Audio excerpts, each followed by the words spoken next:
प्रभू रामचंद्रांनी वनवासात असताना मांसाहार केला, किंवा प्रभू रामचंद्र क्षत्रिय होते, सर्व क्षत्रिय मांस खात होते, शिकार करून मांसाहार करत होते, म्हणून प्रभू रामचंद्र ही मांसाहारी होते. वनवासात असताना त्यांना काय शेपू मेथीची भाजी मिळत होती का गहू तांदूळ मिळत होते? छे, त्यांनी तिथे शिकार केली आणि ते मांसाहार करायचे.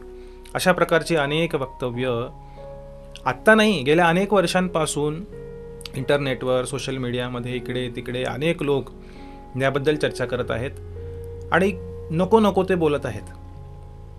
आणि त्यांचं म्हणणं पटवून देण्यासाठी वाल्मिकी रामायणातील काही श्लोकही दाखवतात की बघा ह्या श्लोकात म्हटलं आहे की त्यांनी मांस खाल्लं, बघा ह्या श्लोकात म्हटलंय त्यांनी एका हरणाला मारलं आणि त्याचं मांस आणलं.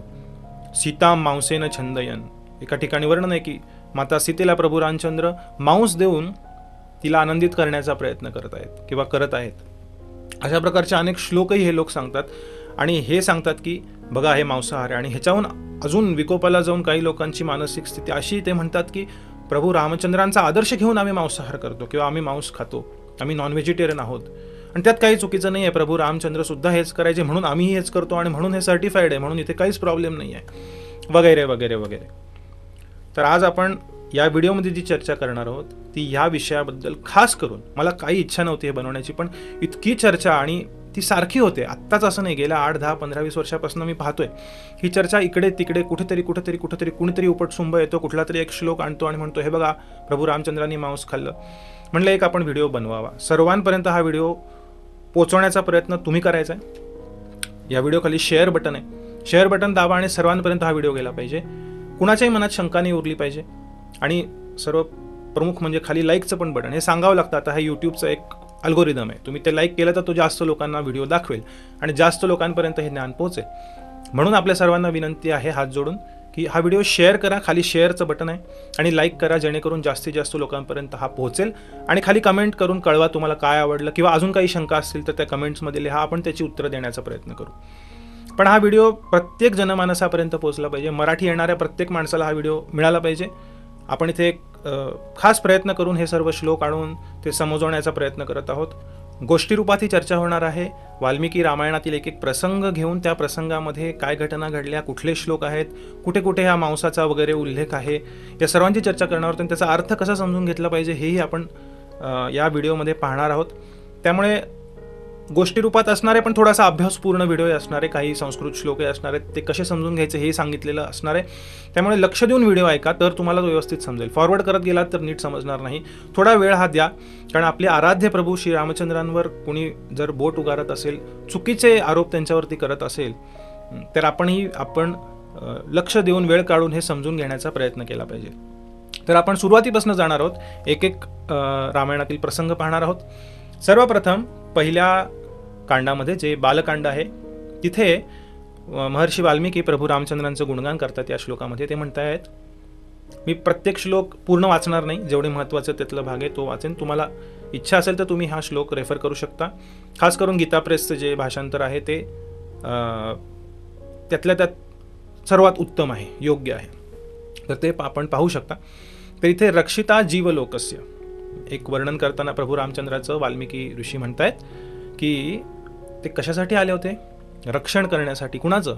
फक्त मनुष्यांचं, फक्त साधूंचं नाही.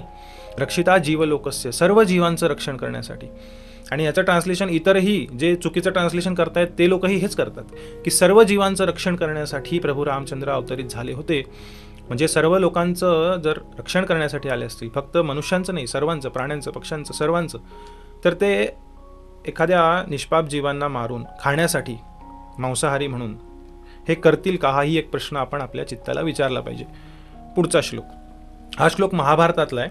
महाभारताच्या अनुशासन पर्वामध्ये 3 अध्याय आहेत, 114, 115, 116. या 3 अध्यायांमध्ये स्वतः भीष्मदेव राजा युधिष्ठिराला मांसाहाराबद्दल सांगत आहेत. त्या 3 अध्यायांमध्ये फक्त मांसाहाराबद्दल चर्चा आहे. मांस खाल्ल्याने काय होतं, न खाल्ल्याने काय होतं, कुणाला कोणते कर्म मिळतात, काय केलं पाहिजे, काय योग्य काय अयोग्य. भीष्मदेव स्वतः त्यांच्या त्या बाणांच्या शय्येवर पडले असताना युधिष्ठिर महाराजांना ही चर्चा तिथे आहे, ते त्यांना मार्गदर्शन करत आहेत. तर या 3 अध्यायांमधले हे काही श्लोक आहेत, माझ्यामध्ये 115व्या अध्यायातले इथे.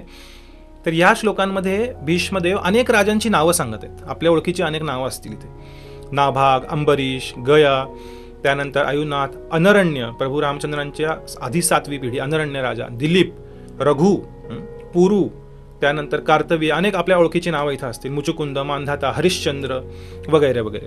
तर ही नावं का देत आहेत भीष्मदेव? पुढं बघा. त्यानंतर करुष आणि इथे राम, प्रभू रामचंद्रांचंही नाव आहे. राम, अलर्क, निमी राजा, जनक राजा, माता सीतेचे वडील, हे सर्व राजांची नावं दिलीत. मग पुढं शेवटी काय म्हटलेलं आहे 67व्या श्लोकात? एतैहिश्च अन्यैश्च राजेंद्र पुरा मांसम न भक्षितम. हे युधिष्ठिर, या सर्व राजांनी, जनक, राम, दिलीप, रघु, अनरण्य आदी आदी आदी आदी सर्व, हरिश्चंद्र सर्व, पुरा मांसम न भक्षितम, महाभारताच्या काळाच्या आधी झालेल्या या सर्व राजांनी मांसम न भक्षितम, त्यांनी कधीही मांस खाल्लेलं नाही, हे स्वतः भीष्मदेव युधिष्ठिर महाराजांना सांगत आहेत. पहिलं प्रमाण हे. आता आपण रामायणात जाऊ, वाल्मिकी रामायणामध्ये. वाल्मिकी रामायणात अयोध्याकांडामध्ये जेव्हा वनवासासाठी प्रभू रामचंद्र निघाले, तेव्हा माता सीता जाणार हे ठरण्याआधी ते कौशल्याकडे गेले होते आणि आईशी वार्तालाप करताना प्रभू रामचंद्र हे काही श्लोक म्हणत आहेत. तर आपण सर्व श्लोक नाही पाहणार. मधुमूल फलैर्जीवन हित्वा मुनिवद आमिषम. 14 वर्ष मी वनवासात चाललोय आणि मी कसं राहणार तिथे, काय खाणार आहे, मातेला सांगतायत. मधुमूल फलैहि जीवन, मी जगेन कसा? मधु, हनी, मधाद्वारे, मूल, मूळ आणि फल. मूल, फल हे शब्द खूप वेळा येतात रामायणामध्ये, की हे मुळं आणि फळं खाऊन वनवासामध्ये, कंदमुळं आणि फळं खाऊन प्रभू रामचंद्रांनी काळ व्यतीत केला. हित्वा मुनिवद आमिषम, एखाद्या मुनीप्रमाणे हित्वा, त्याग करून, कशाचा? आमिषम. आता आमिष शब्दाचे अनेक अर्थ आहेत. आमिष शब्दाचा एक अर्थ असाही आहे की मांस, म्हणजे प्राण्याचं मांस.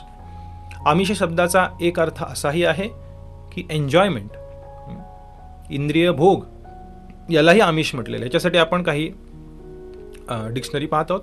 आमिष शब्दाचा अर्थ काय? एन्जॉयमेंट आहे. फ्लेश सुद्धा आहे वरती पाहिलं तर. त्यानंतर ब्युटिफुल ऑब्जेक्ट किंवा फूड, साध्या अन्नालाही आमिष म्हटलं जातं, यज्ञासाठी जे दिलं जातं त्यालाही आमिष म्हटलं जातं. आमिष शब्दाचे अनेक अर्थ आहेत. जर एखाद्याने इथे अर्थ मांस घेतला, हित्वा मुनिवद आमिषम, एखाद्या मुनीप्रमाणे मी मांसाचा त्याग करून किंवा नॉनव्हेज न खाता, तर मग काही लोक असं म्हणतात की असं ते सांगत आहेत कौशल्यला, म्हणजे ह्याच्या आधी ते अयोध्येत असताना मांस खात होते, म्हणून ते म्हणतात की मी वनात गेल्यावर मांस नाही खाणार. अरे, ह्याच्यासाठी एक उदाहरण पाहू आपण. जर एखादा मुलगा 10वी-12वी नंतर पुढच्या शिक्षणासाठी बाहेरगावी चालला असेल, तो जाताना आईवडिलांना म्हणतो की मी हॉस्टेलला राहायला गेल्यावर दारू, सिगरेट, तंबाखू, चरस, गांजा असल्या गोष्टी घेणार नाही. याचा अर्थ तो घरात रोज घेत होता. किती मूर्खपणाचं लॉजिक आहे. प्रभू राम, जरी तुम्ही मांस हा अर्थ घेतला तिथे, तो अर्थ नाही तिथे. आमिष म्हणजे एन्जॉयमेंट.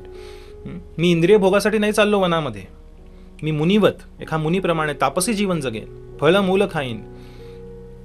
पण जरी मांस अर्थ घेतला तरी ह्याचा अर्थ असा कळता की मी वनवासात गेल्यावर मांस नाही खाणार, म्हणजे मी अयोध्येत रोज मांस खात होतो. मूर्खपणाची हद्द झाली आहे. एखादा मुलगा, मी उदाहरण दिलं की मी तिथे जाऊन दारू, सिगरेट, तंबाखू नाही, म्हणजे मी घरात रोज घेत होतो, तसा अर्थ नाही आहे त्याचा. म्हणून आपण समजून घेतलं पाहिजे की प्रभू रामचंद्र त्यांच्या आईला वचन देत आहेत की मी फल, मूल, मध ह्या गोष्टी खाईन. पुढच्या श्लोकात विवासयेती तापसम, पुढचं वचन त्यांच्या आईला दिलं, मी तापसी जीवन जगेन, तपश्चर्या करणाऱ्या एखाद्या मुनीप्रमाणे मी जीवन जगेन. तपश्चर्या करणारे मुनी शिकार करून प्राण्याचं मांस खात नाहीत. प्रभू रामचंद्रांनी तापसी जीवन स्वीकार केलेलं आहे वनवासामध्ये. पुढच्या श्लोकामध्ये मातेला पुढचं वचन देत आहेत, आसेवमानो वन्यानी फलमूलैश्च वर्तयन. पुन्हा सांगतायत, रिपीट करतायत, फलमूलैश्च वर्तयन, मी फळं आणि मुळं खाऊन जगेन 14 वर्ष. त्यानंतर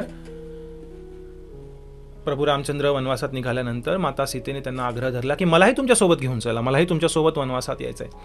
तेव्हा प्रभू रामचंद्र त्यांनी नकार दिला की नाही, ते खूप अवघड आयुष्य असणारे, तापसी जीवन असणारे, तिथे हिंस्र श्वापद असतील, वनातलं जीवन खूप खडतर असेल, तिथे खूप तपस्या असतील. मग माता सीता प्रभू रामचंद्रांना वचन देत आहेत. तिथे काय देत आहेत? फलमूलाशना नित्यम भविष्यामी न संशयः.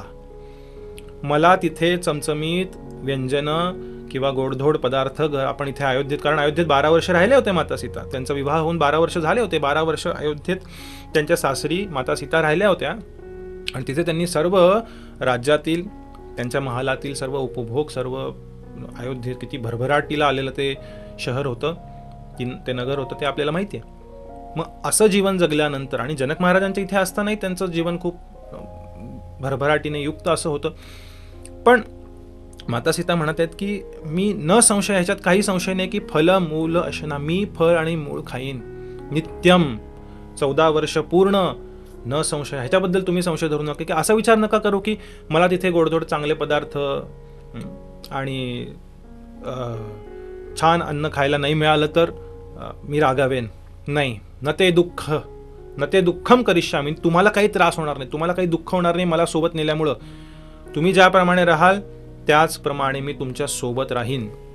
ह्याच्या पुढच्या श्लोकात माता सीता म्हणतायत पत्रम फूलम, परत बघा, पत्रम फूलम फलम, पत्रम मूलम फलम, जे काही पत्ते, मूळ, फळ वगैरे, यत्तु अल्पम वा यदि वा बहु, कधी कमी जास्त, दास्यसे स्वयं आरुत्य, तुम्ही स्वतः वनातून जाऊन जे घेऊन याल, पत्र, मूल आणि फल, कधी कमी कधी जास्त, तन्मे अमृत रस उपमम, ते माझ्यासाठी अमृत रसाप्रमाणे असेल. माता सीता नाही म्हणते की तिथं गेल्यावर तुम्ही हरणाची शिकार करणार का, काळवेटाची करणार का, अजून कुठला प्राणी मारून आणणार, ते आणणार असाल तरच मी वनवासाला येते. नाही, जे तुम्ही कमी जास्त फळ मूळ आणाल त्यात मी समाधानी राहीन. आणि न मातुर पितुस्तत्र स्मरिष्यामी, मी माझ्या आई वडिलांना किंवा सासू सासऱ्यांना तिथे आठवण काढणार नाही, घराची आठवण काढणार नाही. वेश्मनः आर्तवानी उपभुंजाना, सीझनल आर्तवानी, सीझननुसार जे फ्रूट तिथे मिळतील आपल्याला, स्थल काळ पात्रानुसार, ज्या सीझननुसार, ऋतूनुसार जी फळं मिळतील किंवा फुलं मिळतील, जे खाण्यायोग्य मिळेल वनामध्ये, त्या साध्या गोष्टी, फळ, मूळ, पत्र आदी गोष्टी मी खाईन, तुमच्या सोबत तुमच्या पद्धतीने राहीन. हे माता सीतेचं वचन प्रभू श्रीरामचंद्रांना इथे देत आहेत. आता पुढचं वचन प्रभू श्रीरामचंद्र राजा दशरथांना देत आहेत वनवासाला निघण्याआधी. फलानी मूलानी च भक्षयन वने गिरीश्च पश्यन सरितस्सरांसी च, परत म्हणतायत मी वनामध्ये फल मूल आदी खाईन, सुखी भविष्य आम्ही तवास्तु निवृत्ती, तुम्ही काळजी करू नका, मी अशा जीवनात सुद्धा सुखी राहीन. मला अयोध्येसारख्या राजदरबाराचा किंवा राजमहालांचा तिथे उपभोग नाही घेता आला तरी मी दुःखी होणार नाही. मी या फळमूळ आदी खाऊन सरितस्सरांसी, नद्या नाले खोऱ्यांमध्ये, डोंगरांमध्ये, जंगलामध्ये मी सुखी राहीन.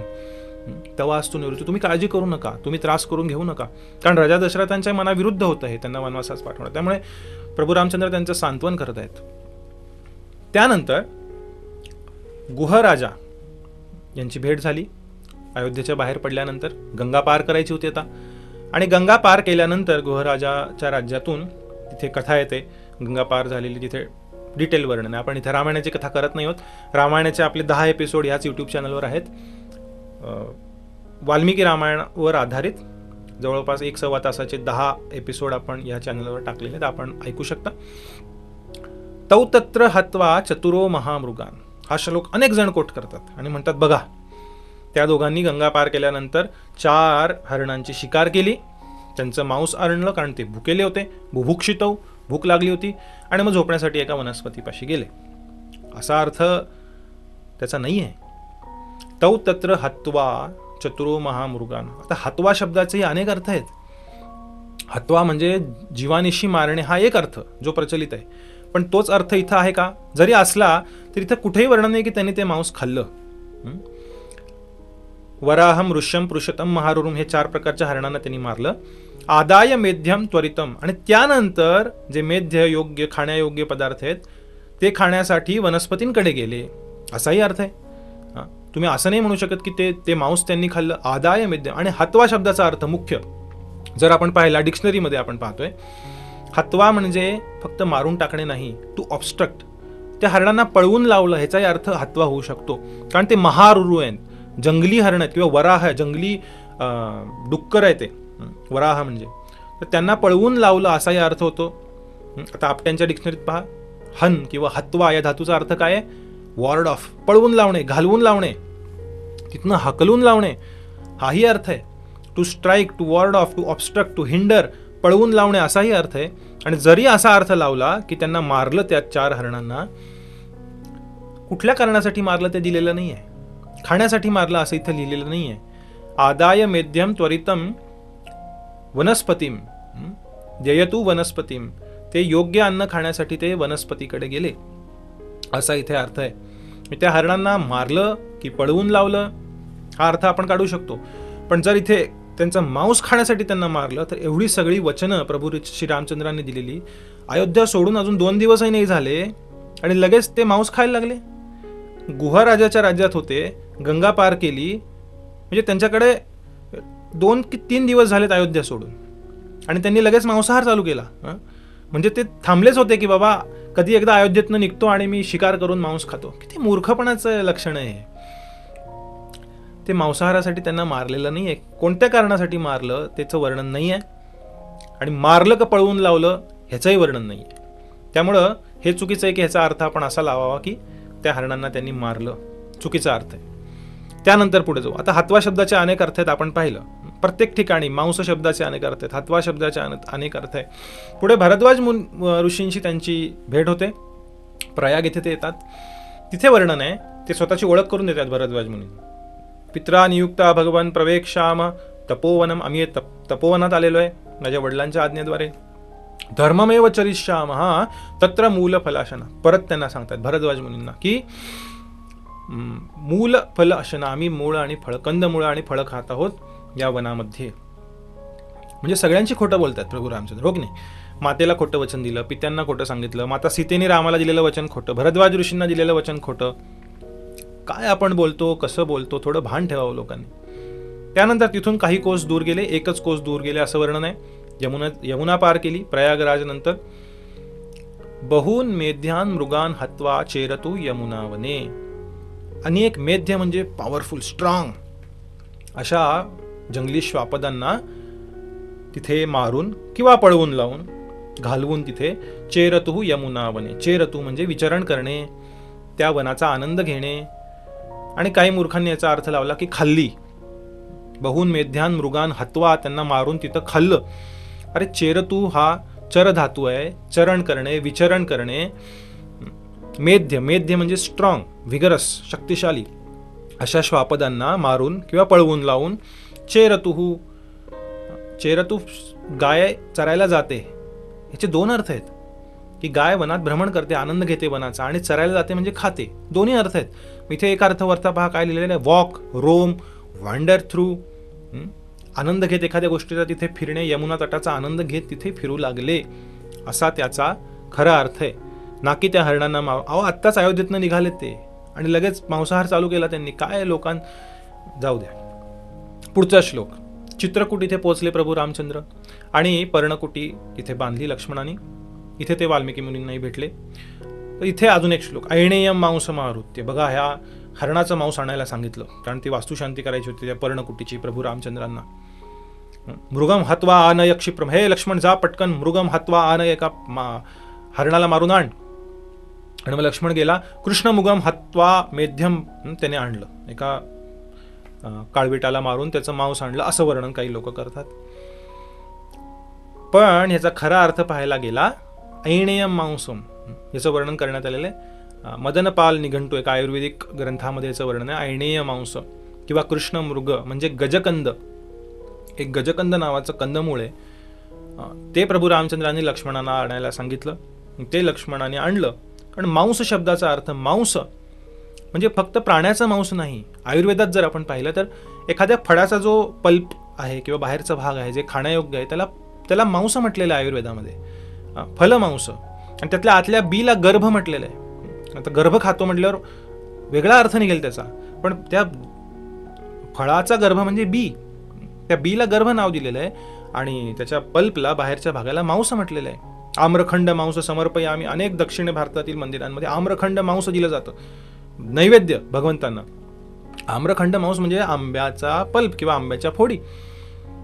तर कुठल्या शब्दाचा अर्थ कुठे कसा लावायचा, त्याच्या आधी काय घडलेलं आहे हे महत्वाचं आहे. घेतला एखादा श्लोक आणि लावला त्याचा अर्थ असं होत नाही. त्यामुळे इथे त्या वास्तूचं वास्तुशमन करण्यासाठी पर्णकुटीचं त्यांनी गजकंद नावाचं एक कंदमूळ लक्ष्मणाला आणायला सांगितलं आणि तो लक्ष्मण घेऊन आला. मांस शब्दाचा earth the fleshy part of fruit हाही अर्थ आहे. अनेक शब्दकोशांमध्ये, अमरकोशामध्ये आणि अनेक डिक्शनरीजमध्ये, जी संस्कृत प्रसिद्ध डिक्शनरी आहेत त्यांच्यामध्ये हे अर्थ आहेत.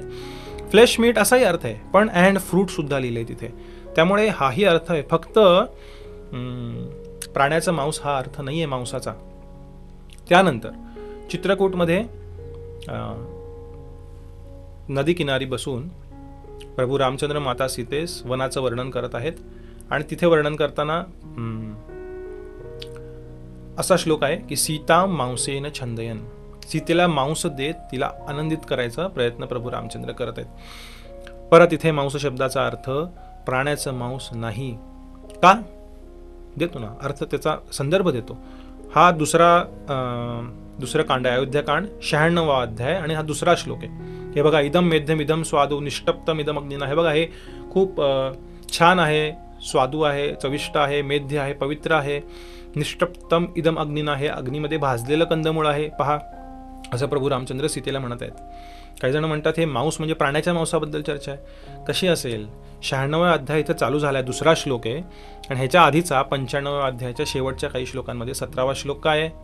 प्रभू रामचंद्र सीतेला म्हणतायत उपस्पृशं स्त्री श्रवणम मधुमूल फलाशनः. हे सीते रोज 3दा आन्हिक करून, जल दान करून किंवा गायत्री करताना आणि मधुमूल फल ह्या गोष्टी खाऊन अतिशय साधं जीवन जगताना तुझ्यासोबत न अयोध्यायै न राज्याय स्पृहये, हे इतकं सुंदर जीवन आहे मनातलं तुझ्यासोबत, मला अयोध्येचं किंवा राज्याचं इच्छा इथे होत नाही तुझ्यासोबत अशा पद्धतीने राहताना. असं वर्णन केल्यावर लगेच दोघं बसून मांस खाणार आहेत का एकत्र? ते स्वतः श्रीरामचंद्र सांगतायत की मधुमूल फल आसन हे सर्व खाऊन तुझ्यासोबत मी खूप आनंदी आहे. त्यामुळे ते मांस म्हणजे ते कंदमुळाचं मांस आहे, हे आपण समजून घेतलं पाहिजे.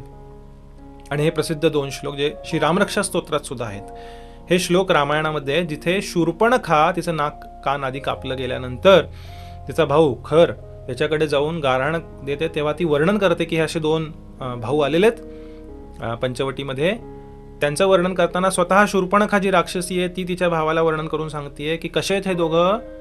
तरुणौ रूप संपन्नौ सुकुमारौ महाबलौ पुंडरीक विशालाक्षौ चीर कृष्णाजिनांबरौ फलमूलाशनौ दान्तौ तापसौ ब्रह्मचारिणो. आपल्याला पाठ असेल सर्वांना रामरक्षा. फलमूलाशनौ, हे फळमुळं खाणार आहेत. दान्तौ, इंद्रिय संयम केलेला यांनी पूर्णपणे. तापसौ, तपस्वी जीवन जगत आहेत. ब्रह्मचारिणो, ब्रह्मचारी व्रत धारण केलेलं आहे. पुत्रौ दशरथस्य आस्ताम भ्रातरौ राम लक्ष्मणौ.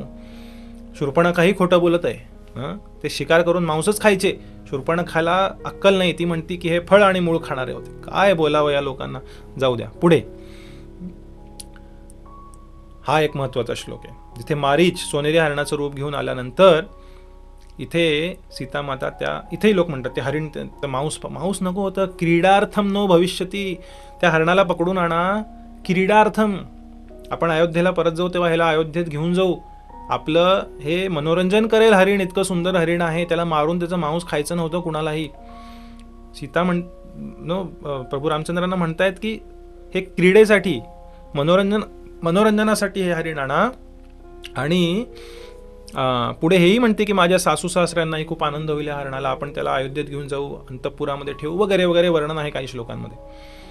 जेव्हा रावण सीतेला हरण करण्यासाठी होतो, पुढचा प्रसंग, तिथे सीता रावणाला म्हणते रुरु गोधान वराहंश हत्वा आदाय आमिषम. भाऊ थांबा, माझे पती माझा भर्ता येत आहेत वनांमधनं, वन्यम आदाय पुष्कलम, खूप सारं वन्य खाण्यायोग्य पदार्थ घेऊन येत आहेत.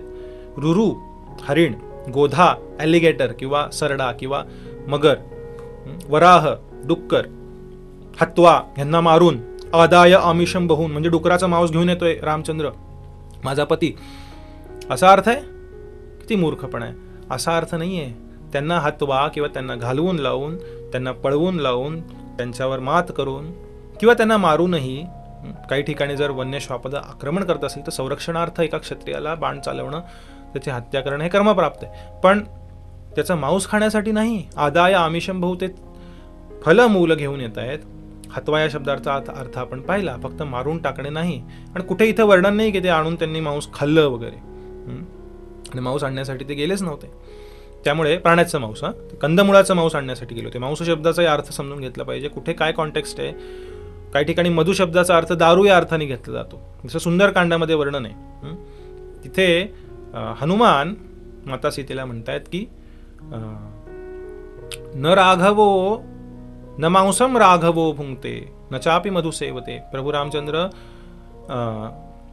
कधीच ते मांस खाणार नाहीत किंवा मदिरापान करणार नाहीत.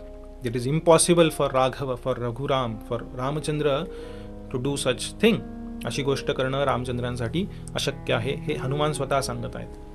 त्यामुळे आपण शास्त्र समजून घेताना योग्य पद्धतीने कॉन्टेक्स्ट पाहून कुठल्या शब्दाचा काय अर्थ लावला पाहिजे, त्याच्या आधी काय घटना घडल्या पाहिजेत हे समजून घेऊन आपण समजण्याचा प्रयत्न केला पाहिजे. मग आता काही प्रश्न उद्भवू शकतात की वैदिक शास्त्रांमध्ये अनेक ठिकाणी मांसाहाराचं वर्णन आहे, यज्ञात बळी दिले जात होते, अनेक उदाहरण आहेत. त्याचं काय होतं? पूर्वीच्या युगांमध्ये गोमेध यज्ञ, अश्वमेध यज्ञ आदी केले जात असत. काही यज्ञांमध्ये पशूंचे बळीही दिले जात असत. पण एवढे मोठमोठाले आता आपण जे पाहतो तसे कत्तलखाने, स्लॉटर हाऊसेस, जिथे करोडो प्राण्यांची रोज हत्या होते. काही वर्षांपूर्वीपर्यंत भारतात दररोज 50-60 हजार गायींची कत्तल होत होती. या पद्धतीने कत्तलखाने चालवून कत्तल होत नव्हती प्राण्यांची कधीही. ज्या योग्य वैदिक काळाची आपण चर्चा करत होतो, अलीकडच्या काळाची नाही, रामायणातल्या काळाची, त्रेतायुगातल्या काळाची. कत्तलखाने नव्हते. प्राण्यांची कत्तल करून करोडो प्राण्यांना मारून एका दिवशी प्रत्येक दिवशी लाखो लोकांना मांस विक्रय करून नाही. यज्ञामध्ये सुद्धा जेव्हा बळी दिला जायचा तेव्हा त्या यज्ञाचा सक्सेस चेक करण्यासाठी, यज्ञ व्यवस्थित पार पडला का नाही, त्या योग्य क्वालिफाईड यज्ञ करणाऱ्या भक्तांद्वारे, ब्राह्मणांद्वारे आदी त्यांच्याद्वारे जेव्हा बळी दिला जायचा तेव्हा त्या क्षणी तत्क्षणी त्या प्राण्याला मनुष्य देह प्राप्त व्हायचा किंवा स्वर्गाला तो प्राणी जायचा, उच्च लोकांमध्ये त्याचं गमन व्हायचं आणि तो यज्ञ सफल झाला अशा पद्धतीने समजलं जायचं. त्यामुळे यज्ञ बळी जे पूर्वीच्या युगांमध्ये दिले जायचे त्याची परवानगी कलियुगात नाही. अश्वमेधम गवालभ्यम सैन्यासम फलपैत्रिकम देवरेण सुतोत्पत्ती कलौ पंचम विवर्जयेत. कलियुगामध्ये ह्या गोष्टी मान्य नाही आहेत, शास्त्रांमध्येच सांगितलेलं आहे. ते जे व्हायचं पूर्वीच्या काळी आणि आत्ता जे होत आहेत कत्तलखान्यांमध्ये प्राण्यांची हत्या, खूप म्हणजे तुलना नाही करू शकत आपण त्या गोष्टींची. हे आपण सर्वप्रथम समजून घेतलं पाहिजे. आणि ते सर्रास चालणाऱ्या गोष्टी नव्हत्या, खूप क्वचित. आणि त्या प्राण्याचंही खूप भलं व्हायचं त्याच्यामध्ये, त्याला उच्च योनी प्राप्त व्हायची, त्याला उच्च देह प्राप्त व्हायचा. तशी शक्ती कुणाकडे कलियुगामध्ये क्वचित असेल माहिती नाही, मला तरी पाहण्यात कोणी असं नाही आहे. क्षत्रियांना शिकार व मांसाहार करण्यास परवानगी होती. मग आता मांस खाल्लं तर काय समस्या आहे?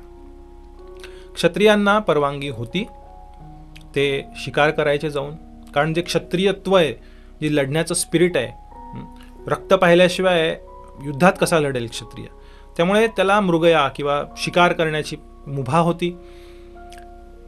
याचा अर्थ ते केलंच पाहिजे असं नाही. आपण अनेक राजांचं वर्णन पाहिलं अनुशासन पर्वात. भीष्मदेव सांगतात की एवढ्या सगळ्या राजांनी कधीही मांसाहार केला नाही, शिकार केली असेल पण ती कशासाठी? त्यांचं क्षत्रियत्व टिकवण्यासाठी. आणि ते सशाची शिकार नाही करायचे, हिंस्त्र श्वापदांची शिकार करायचे. रानडुक्कर, हिंस्त्र श्वापदांची शिकार करण्यात क्षत्रियत्व आहे.